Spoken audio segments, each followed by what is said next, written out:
Hi there, my name is Nicole Roloff, and I am presenting the future of education for the next 10 years. Looking at the 4 areas of disruptive innovation, factors creating change, existing models, and predictions for the future. Looking at what disruptive innovation is, this represents significant change. So looking at a watershed moment like the Gutenberg printing press that forever changed history and the trajectory of literacy, educational technology is doing the same. So we're looking at how information about how a student learns, brain research, and learning gives us new knowledge about the importance of technology and how it should enhance learning. So based on what we know now, we can attempt to look 10 years ahead. Technology needs to continue to be accessible to all. Teachers need continued support.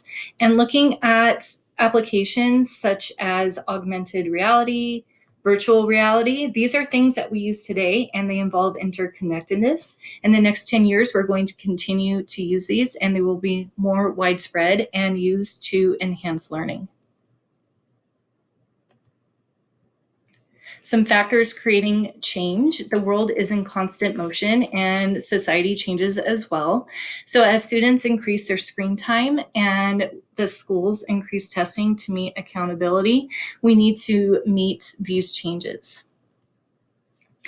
Magana, who is the author of Disruptive Classroom Technologies, claims that many schools are digitally rich but innovation poor. So looking at how the schools invest in technology is really important in order to enhance learning. The 21st century has a lot of changes with new learning outcomes, and we need to meet the 4 C's, a common core, and increase digital literacy. There are 3 existing models to implement a framework for integrating technology. The first is called TPAC. This was developed in 1998 by professors Mishra and Kohler. There is equal importance placed on technological content and pedagogical knowledge, and in the center is the ideal meeting place to enhance the use of technology.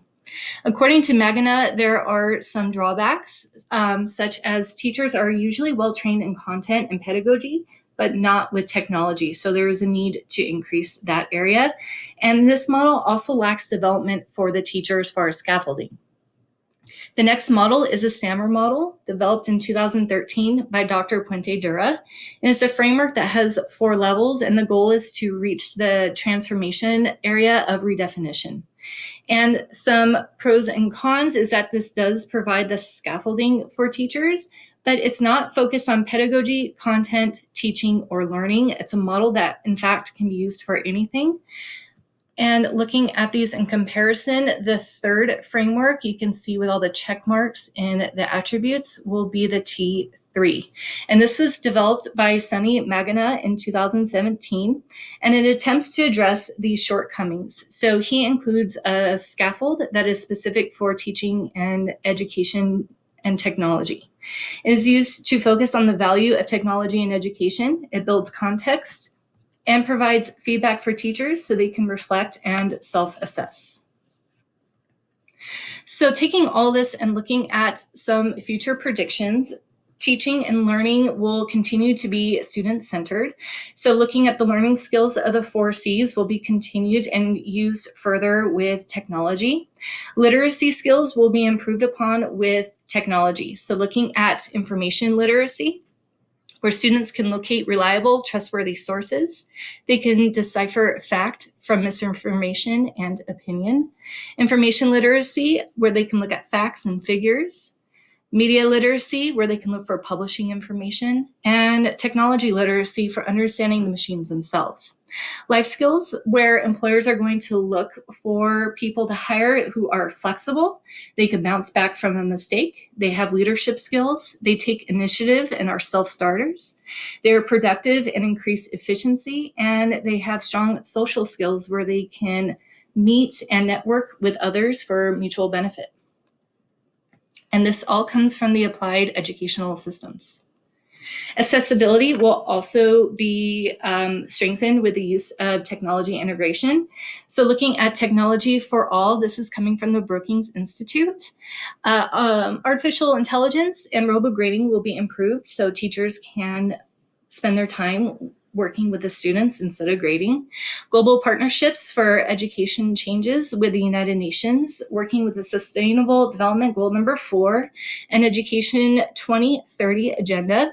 So this is meeting the global needs of increasing education around the globe.